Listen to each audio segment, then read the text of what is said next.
The Talk Station presents Faith Matters, a look at contemporary stories and issues from a faith perspective. While this is a pre-recorded show, we are interested in your ideas, comments, and questions, and we urge you to email them to faithmatters@thetalkstation.com. Give me faith, trust what you say, that you're good and your love is great. I'm broken inside, I give you my life.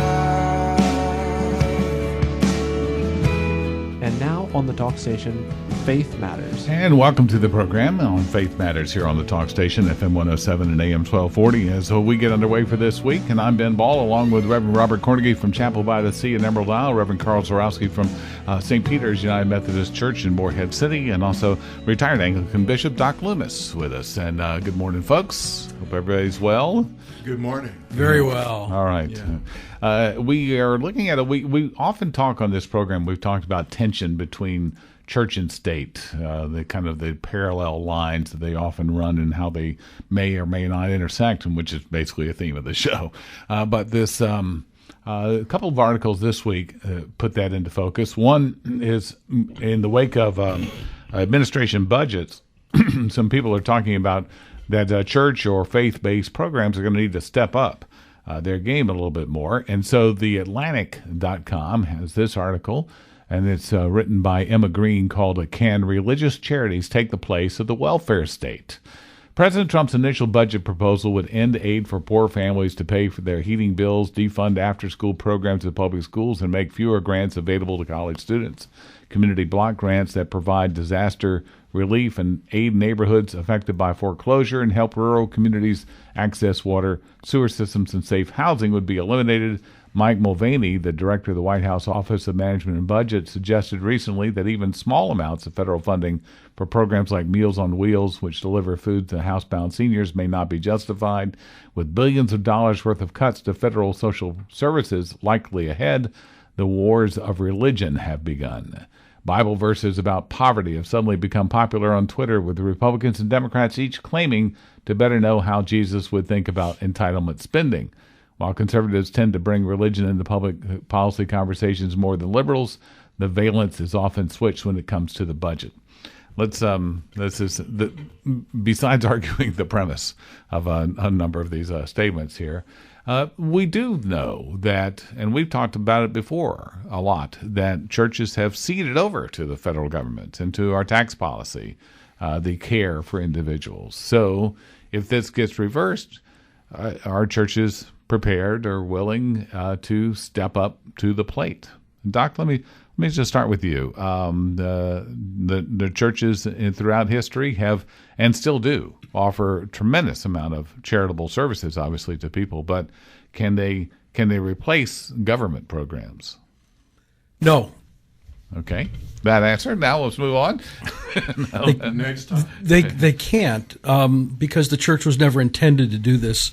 You know, there's an argument to be made, and it's in the common parlance, we talk about the church taking care of the poor. But, you know, the early church really had a lot more to do with caring for its own widows and orphans. And in the context of the way that the word brother is used throughout the New Testament, it really wasn't considered that the church was the caretaker of everybody, but it was the caretaker of the faithful, right? Right. The role of government is to be the caretaker of everybody. At least that's the way it's kind of rolled out in our lifetimes, and certainly before. So can the church ever be well, first of all, would it be wise for the church to be what it was never intended to be? No, probably not. Could the church do it? No, probably not, simply because the government expansion of aid to the poor, if you were, is so magnificently huge that the church wouldn't have the resources if it took all of its money and put it toward that. I don't think it would have the resources to do what the government currently does. But that's not what the article's really about. The article's about, will the church need to step up its game? And my first question, notwithstanding who is it we're responsible for, the who is my brother question, yes, almost certainly the church is going to need to step up its game as the government cuts back, because we all sit in churches during the daytime, And we know that as government programs get cut, more people knock on our doors. Mm-hmm. And as a church, we want to say yes. We want to do something. All of us, I have a list on my desk of places I can refer people. If somebody comes in and says, my electric's being shut off, I can refer them over to the Salvation Army or some other emergency fund. But as government funds disappear, we are more and more going to be invested in opportunities, and I call them opportunities, to provide ministry and help to the poor. Yes, sure. Okay, Robert, what do you think as far as this becoming? The article, and so many times, especially from the position from the left, is that well, you say you're going to do this, it should be 1 for 1. For every dollar we spend in government, if we're going to cut that, then if you're going to be who you claim to be, you should be taking it up. You should be taking up the slack. And replacing it. Yeah, I do agree with Doc on that one, that the expanse of the government social safety net has gotten so big. Now we're talking. I'm going to stay in the context of the United States, because there are lots of countries that do not have social safety nets provided by the government At all. whatsoever. Yeah. Right.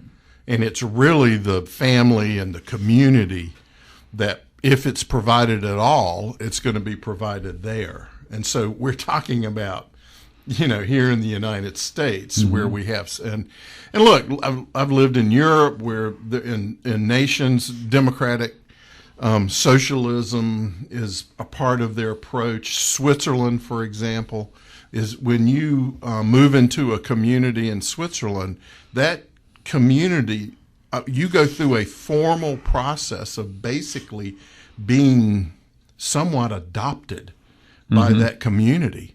And they take a responsibility for you when you enter into that community from a governmental point of view, not a church point of view. And so the Swiss are very good. I mean, the church has shrunk in Switzerland almost at the same rate that the reach of the government has expanded into the social services. And now, correlation isn't always causation, but it can be. And I think that's part of it. As the church, in many aspects, has sort of stepped back and allowed the government into areas, and I say allowed loosely, we're seeing the consequence of that. We're no longer, in many communities, the face of charity.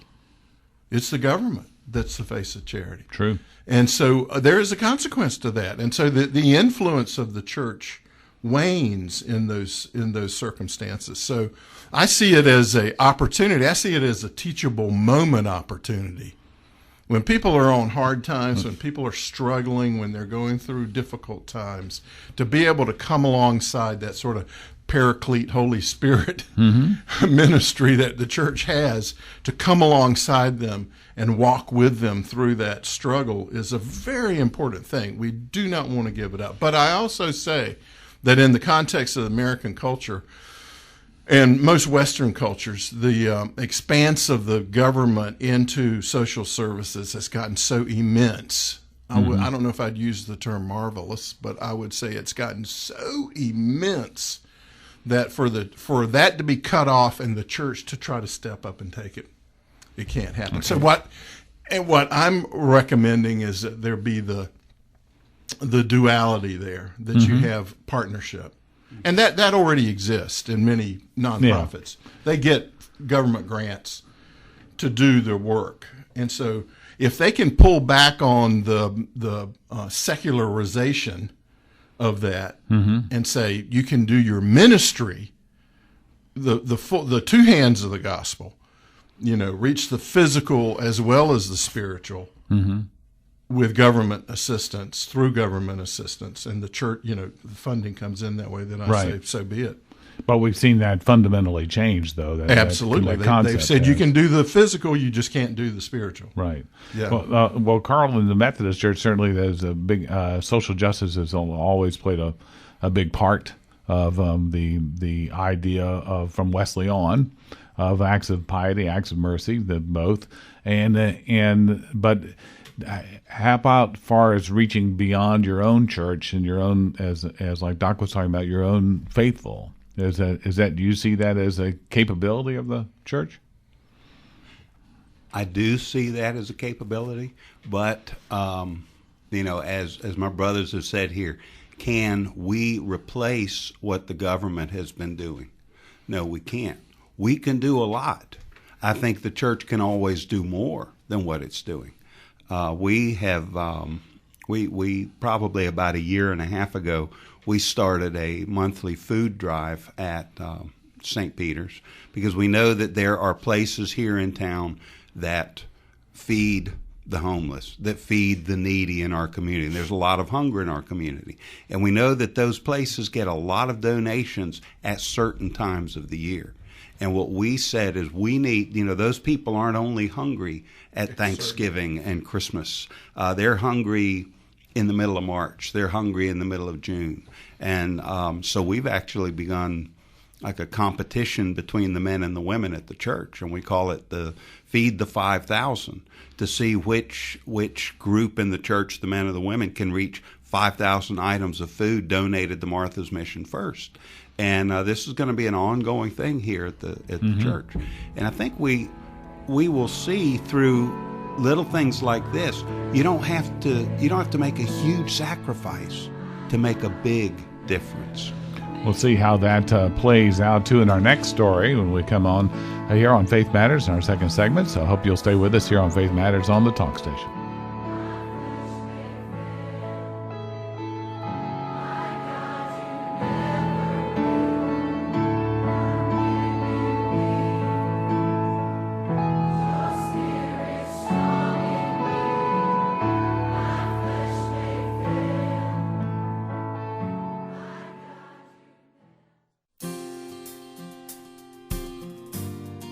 Welcome back to Faith Matters here on the Talk Station, FM 107 and AM 1240. And I'm Ben Ball, along with Reverend Robert Cornegy and the Reverend Carl Zorowski and Bishop Doc Loomis. And we were in that first segment talking about churches' pressure, perhaps, to step up.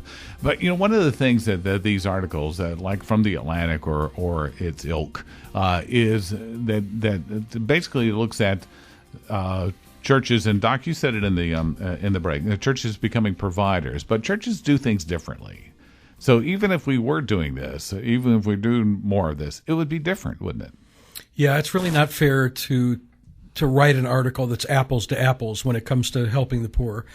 The simple reality is all this article is talking about is how much money the government's going to cut, and can the church buck up and use its tithes to stem that tide?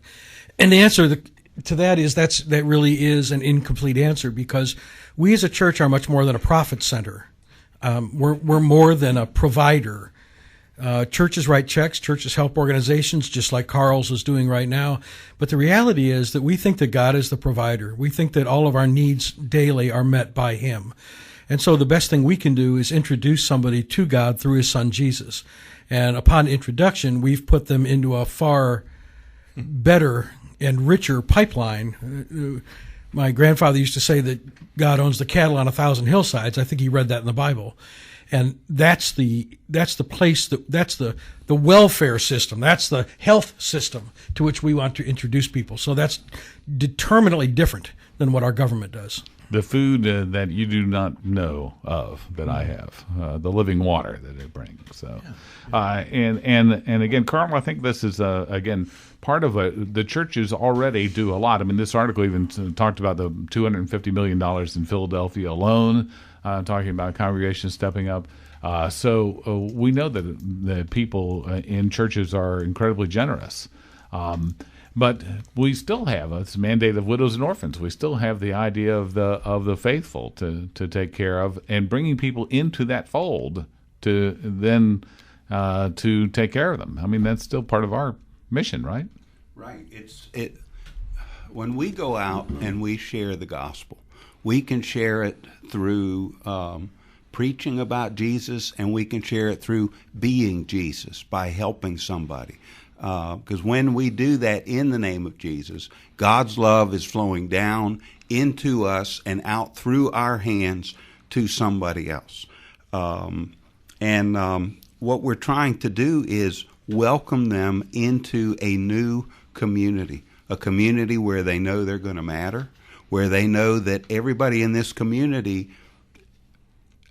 in a perfect world, in a perfect church, everybody in this community, well, there's no such thing as a perfect church, but that everybody in this community wouldn't think twice about reaching out to help somebody else in the community because they're part of your family. Yeah. Well, Robert's in a perfect church, though, right? I mean, In fact, I'm one of these days I intend to start the perfect church. okay. Yeah. Only problem is You when I couldn't- show up, you it's no couldn't- longer yeah. perfect. But the yeah, you know, and I mentioned it, that two hands of the gospel. You know, they have a saying in Africa that an empty stomach has no ears, and there is some truth to that. And so what we did in our missions vision was that two hands of the gospel, that you have to do both. You touch them physically, you touch them spiritually. That it is. There are lots of organizations out there that are secular organizations that are doing physical aid, charity, and but our belief is that you have to have both. They have to be woven together so that they do identify the Lord as their provider, as the one, the source of all there is, not the church or that ship or that ministry or whatever it is. That we're just an instrument of the channel of that flow that's coming from him, that he meets all of our needs according to his riches and glory, not the church's riches, in the bank account. And so that's for the church to understand that. Obviously, the author of this article doesn't quite get that aspect of what the church does. However, we do have to be aware, and it does begin with the brethren, and then out of the overflow, our cup, we are to be filled with the living water, the bread of life, and out of that overflow, it spreads out into the community. But the relationship we have within the body of Christ, we have two funds. One of them is our benevolent fund, which is an outreach fund out into the community. We have another one called the One Another Fund, and that's for members of the church that run into hard times. And so we have a mechanism in which we have created a way for people to, and these are self-funded funds, for people to contribute to these works, and because we do both, don't we? Right. We do. That's a part of our. In Rome they talked about these pagans who didn't worship Caesar as Right. God. It was the Christians that they take care of their own, and then they take care of ours. Yeah. Our poor and our sick and our destitute. What's up with these people? Children we abandoned. Yeah, all of that. So there is that overflow, that provision of God that makes all of that possible. So, in a related story, because we talk about, I know with Mercy Ships, you also provided some medical care, and there's some other things that were going on, and the Catholic Church certainly has begun a number of hospitals and medical care. But now there's a case coming before the Supreme Court this week. They heard oral arguments. This is from townhall.com in Advocate Healthcare versus Stapleton. And this is about pension plans that churches provide through church-affiliated hospitals or church-affiliated groups.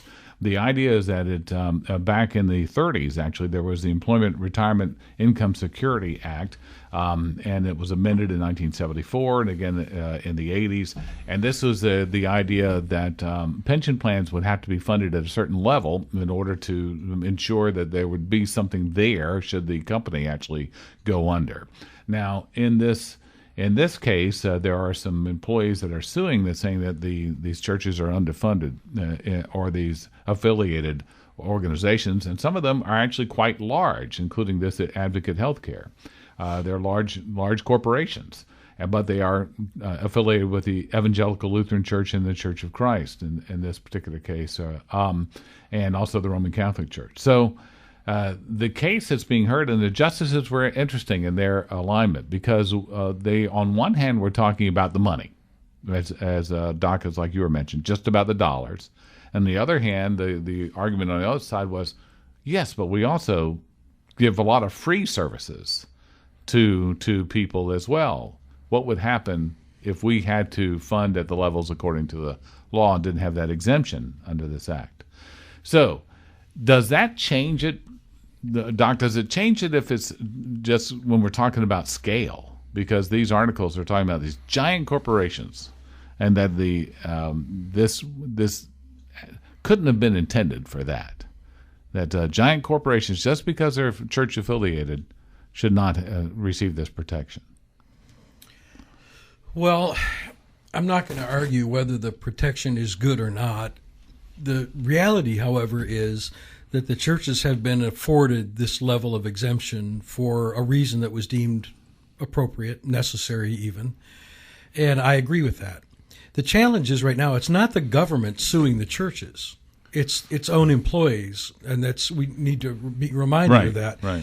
And the reason the employees are suing these hospitals, their employers, is because they don't see the hospital having the same level of protections and benefit that their next door neighbor who works for the Cleveland Clinic or some other large hospital system that's not religiously affiliated.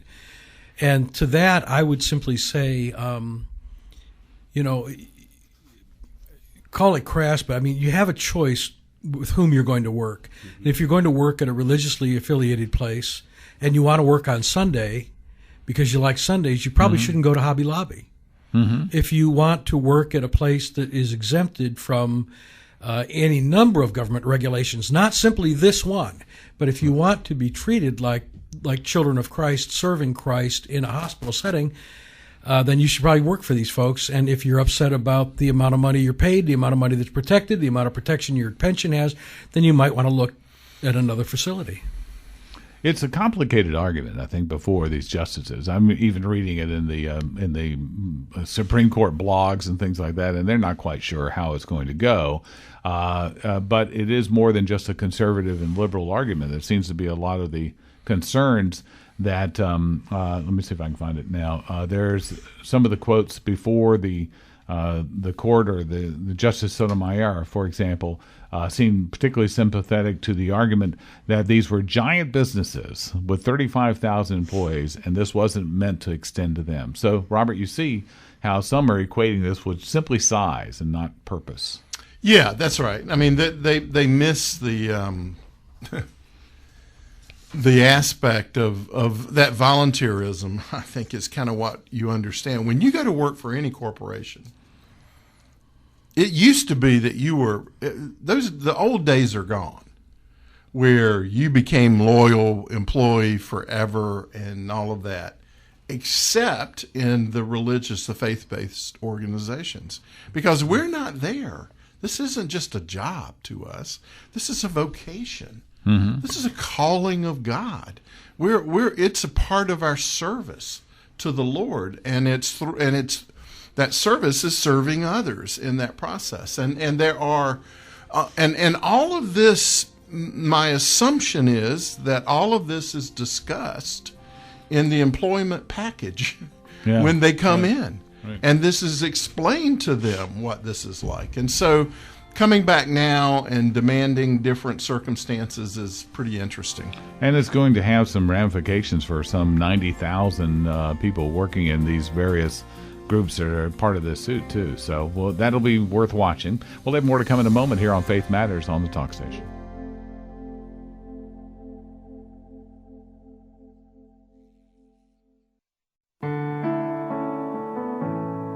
Welcome back to Faith Matters on the Talk Station, FM 107 and AM 1240. And I'm Ben Ball, along with Reverend Carl Zarowski, Bishop Doc Loomis, and Reverend Robert Cornegy. And we're talking about, in this article, it's something that we have actually sort of grazed on this subject before, but it comes back around in a different way. This one is from thestream.org, and it's called UK Churches Seeing a Surge in Muslim Refugee Conversions. Nancy Flory writes, Christians in Europe are experiencing a steep growth in membership, but not from native Europeans. New converts from Islam are reviving Christian churches in the area, Fox News reports. Matthew Kemick, and then now say his name, a professor at Fuller Theological Seminary in Seattle, said that Europeans think that they have what they need. Europeans, quote, are wealthy, comfortable, healthy, and powerful. He said, in short, they don't think they need God. In contrast, Muslim refugees are quite the opposite. They are spiritual and struggling in a variety of ways. As a result, he says that Muslim immigrants are much more open to the message of Christianity. And it talks on about churches in various places in Berlin suburbs have grown from 150 to 700 members in 2 years. I've seen other churches grow, and Robert, I know when we first brought this up, I think that was probably maybe even prior to our other two on the panel being here, but this was a concern about refugees coming in only for asylum, and this article addresses that as well. But it seems that, maybe we didn't think, well, maybe God will do his work. Right. and something quite wonderful will happen. Yeah, it's amazing, isn't it, that there was a reference to one of the refugees said, and we see it on the news all the time, of when the boats come in from Turkey or from wherever they're coming from, that the first people that they meet, basically, there may be a few government people, military people, but the people that are really helping them are Christian groups that are right there on the shoreline, ministering, providing relief in the circumstance. And so what this one guy said, I'd never experienced anything like that, basically, that there was this generosity, there was this concern, there was this love, and it kind of reinforces that little saying that I say often, that an empty stomach has no ears. This is a living example of that there is fruit, and I know so many times I've witnessed to people, and in a long-term relationship, and where we've had discussions and we've talked theology and all of that, but at the end they say, one of the most influential things you did was that you loved me. I felt like you cared about me. And I wasn't just a theological, it wasn't just a thought, a mental thing, intellect thing. It was you cared. You showed me you cared. And even when it was hard to care for me. So I think this is kind of these articles that we're doing today that you picked, Ben, thank you, by the Holy Spirit, leading of the Holy Spirit, are kind of reinforcing this concept of what the church is all about. This is what we do. And I have to say, this is kind of in the face of a lot of gnashing of teeth, even on this show, about whether or not the policy is okay for these refugees to be coming into, whether it's Europe or the United States or anywhere else. But even despite that, outside of that argument, the ones that are coming, at least in this instance, in these citations, they are seeing some converts from that. And so I think we have to thank God for that. Yeah. As we look at it, Carl, at St. Peter's some years ago, before you, it was a participation in an interfaith refugee ministry, a Vietnamese family that was brought in, and they told the church at the time that you're going to be helping them, and in 6 months they'll leave, because that's what they are required. They're required to go through these programs, et cetera, for 6 months, and then they go to a place that has more people from their own country or from their own area of a country, and so they typically move on. And I know that family was there for at least 2 years that I know of. So I don't know if they're still around or not, but it defied the conventions, and maybe that's our prayer, Carl, that this does this. Sure. Well, if they were there, much longer than they were expected to be, my experience with St. Peter's is that it is a church that's going to love people, because that's what we're called to do. People ask me, what's your church like? I say, well, you come here, you're going to be loved. You're not going to leave here feeling like you don't matter. And as Christians, that's what we're supposed to do, is love one another. And as I said earlier, when we reach out to somebody, we are the conduit through which God's grace flows to that person, or we can be one of many conduits. We may be the only exposure to Jesus that they ever have. So we need to hold on to those. We need to take those opportunities. We need to cherish those opportunities, regardless of how we may view the person that needs our help. Doc, is there a contradiction though when people, especially conservatives, may oppose refugee relocation plans, yet if they are there, if they're here and they're coming, that we're going to love them, and we're going to still be Christians and do all we can to give them the love of Christ? Oh, good. A softball question. Thank you. I do think a conservative person can have opinions about immigration process. There's no question about that.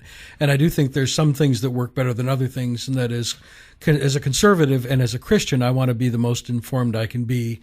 And I do have significant moments when I'm thinking that some things are better than others. But the reality is that any person who comes here and wanders into my town or into my home, I'm called to love them and I'm called to care for them. Absolutely. Yeah, there's no. I don't think that caring for people means turning your brain off. Yeah. There you go. Because I do think that's the rap that sometimes is given to Christian conservatives. Yeah, if you think, you don't care. Yeah. And if you, well, you get the thing, yes. Yeah. Right. Robert, again, this is you have worked in places that, well, in fact, in a number of the countries where they have refugee problems across borders in both ways. Well, exactly.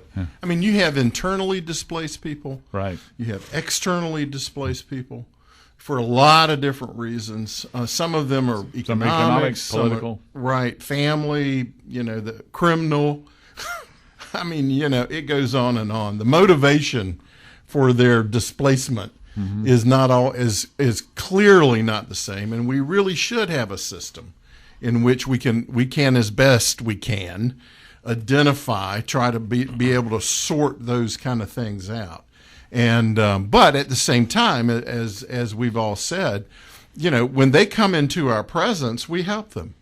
Now, what we help them do is we help stabilize their lives, get them shelter, get them food, get them clothing. We try to orient them to the culture as much as we can that they're coming into. We go through that process, and we try to walk through the legal process that they have to go through.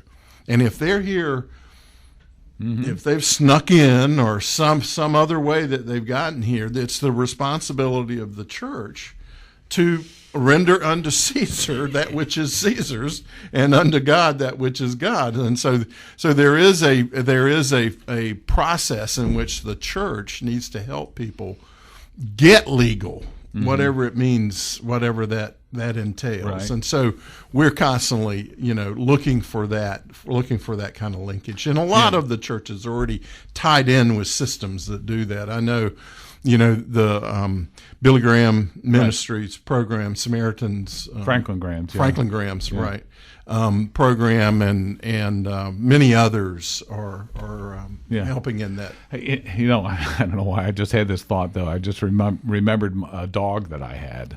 That was a Doberman, and she would bark at everybody who came in the door.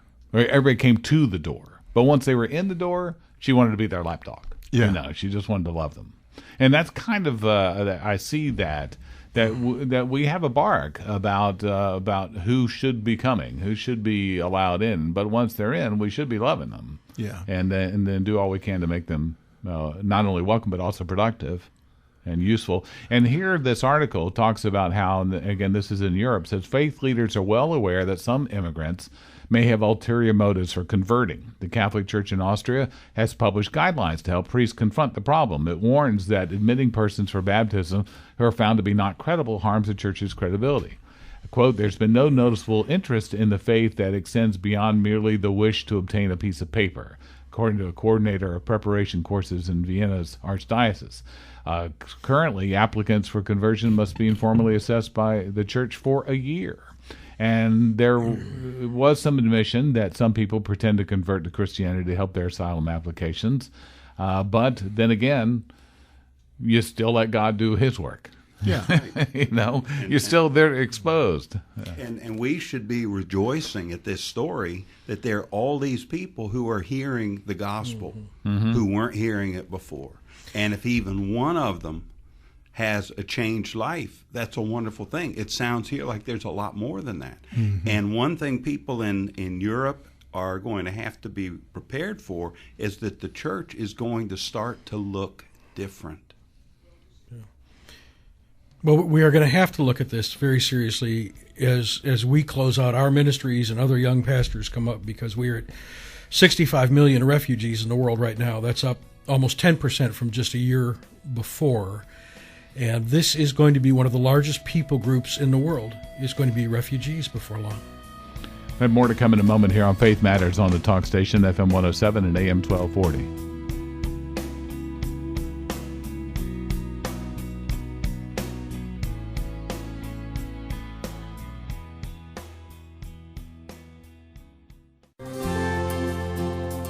Welcome back to Faith Matters here on the Talk Station, FM 107 and AM 1240. And I'm Ben Ball, along with Reverend Robert Kornke, Bishop Doc Loomis, and Reverend Carl Zarowski. In our final segment here today, we take a look at an article that comes from ScienceAlert.com, which I'd never heard of before, actually. So this came sort of out of the blue. And the article is titled, "Atheists and Highly Religious People Are the Least Scared of Death, Study Reveals." And the subtitle, which I especially like, "It Happens to All of Us." Benjamin Franklin once famously wrote in a letter that in this world nothing can be said to be certain except death and taxes. The inescapable end is a scary thought for most people, but according to a recent study, those who are highly religious and those who have no religious belief at all tend to be less scared of death than the average person, which suggests that many of our behaviors are motivated by fear of dying. The researchers led by the University of Oxford figured this out systematically, digging through a number of previous studies to examine the ties between religiosity and anxiety over death, and to determine whether a belief in the supernatural helps or hinders people's acceptance of their own eventual demise. It was called the terror management theory around this concept. So just on its face, I just found it interesting to read, because I'm not sure anybody is really surprised, really. I mean, Robert, are you surprised by this conclusion? Or It's interesting that this is one of the topics, because I'm not going to say any names or anything, but we have a student that comes to our Ratio Christi chapter meetings in East Carolina every Monday night, and he is a self-acclaimed atheist. And so we have these conversations all the time about death, and it's interesting that they came to this conclusion, because and you got to understand the difference in the size of these two categories that they have established.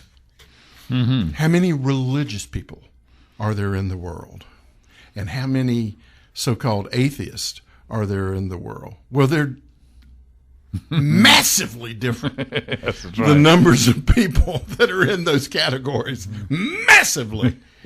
And but my friend says, look, I don't worry about death because I don't believe in hell. So I don't think it's so much that we're afraid of death. I think that we're afraid of where we're going to be in death. And that's the thing. Right. And so a atheist says, hey, I don't believe there's anything there. I don't believe there's heaven. I don't believe there's hell. I don't believe there's anything. Party on, So dude. it's just, you're done, Yeah. And so that's they have no basis for their morality. And so, the obvious conclusion from an atheist point of view is that, what do I have to worry about? You just die. So, and of course, for those religious people that have a sense of morality and that you're going to be judged and in the afterworld, there are going to be rewards or not, depends on the religion, I mean, we're not talking about just Christianity here. We're talking about religious people. So the most man-made religions are a works religion. And if your good stuff doesn't outweigh your bad stuff, Yeah. the destiny is looking pretty bad in after death. And so I think that's more of the discussion than just a afraid of death thing. Yeah.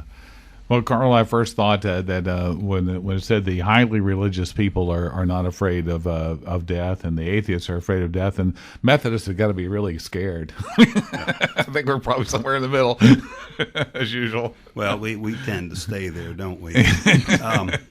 This article brought to mind a discussion we had in a class on end-of-life ministries when I was at Duke. Mm-hmm. And there was a study done among some people who were in intensive care in very critical condition.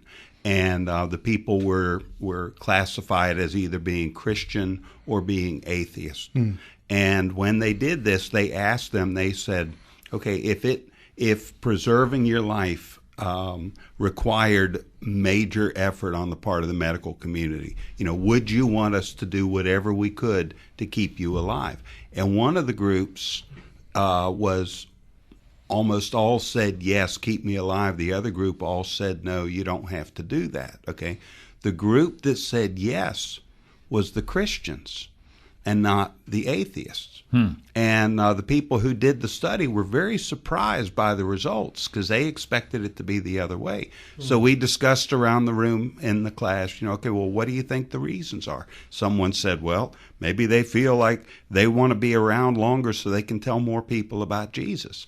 Well, that's a possibility. But the conclusion we came to was that those who are Christians believe in a judgment. The atheists do not.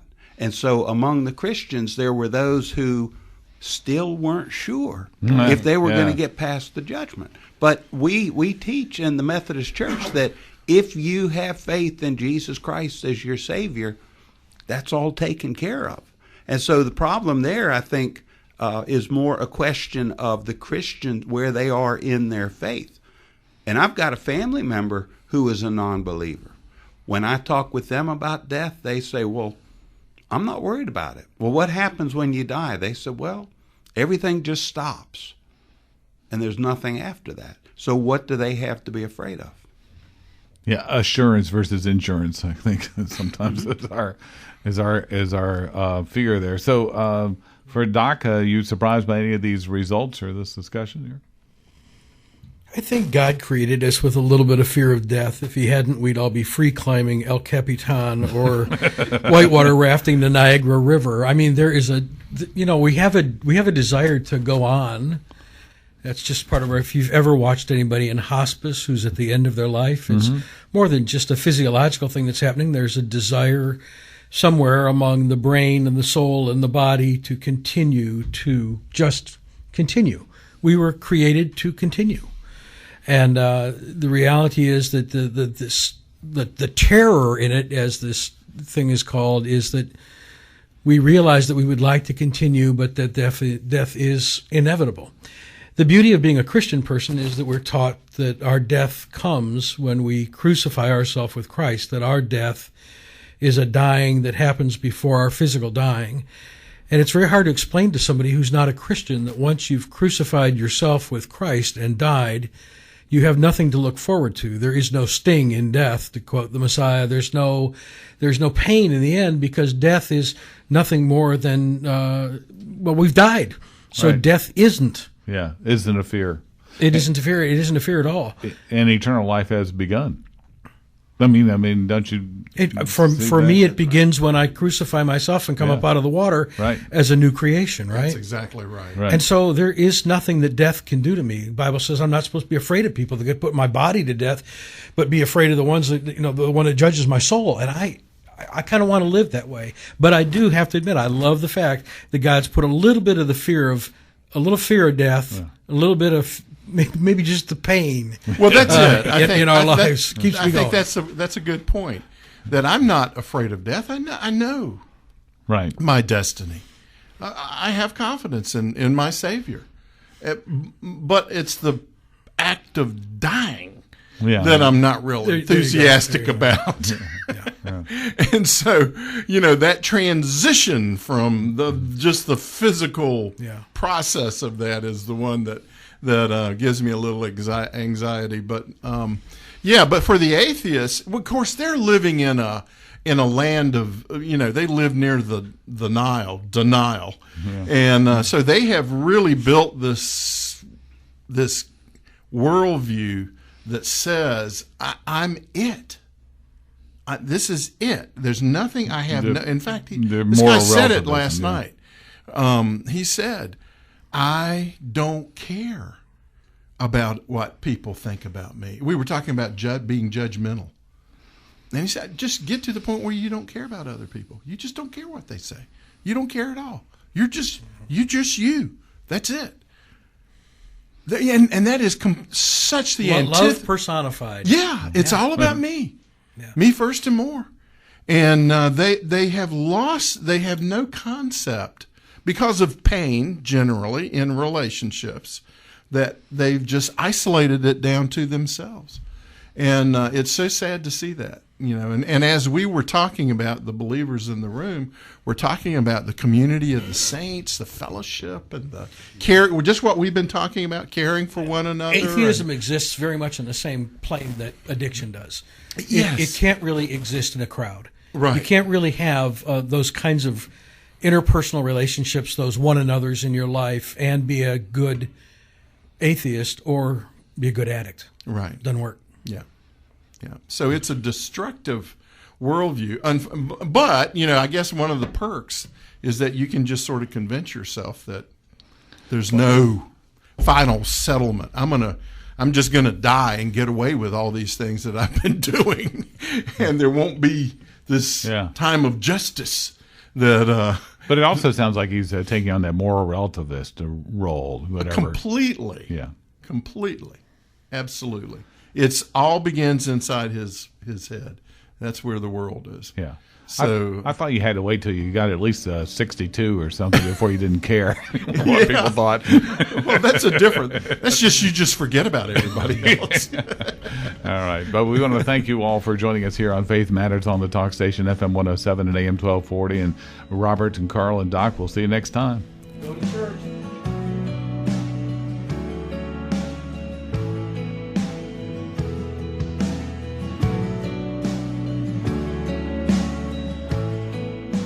Thank you for joining us for Faith Matters. Email your comments, questions, and suggestions to faithmatters@thetalkstation.com. Give me faith, trust what you say, that you're good and your love is great. I'm broken inside, I give you my life.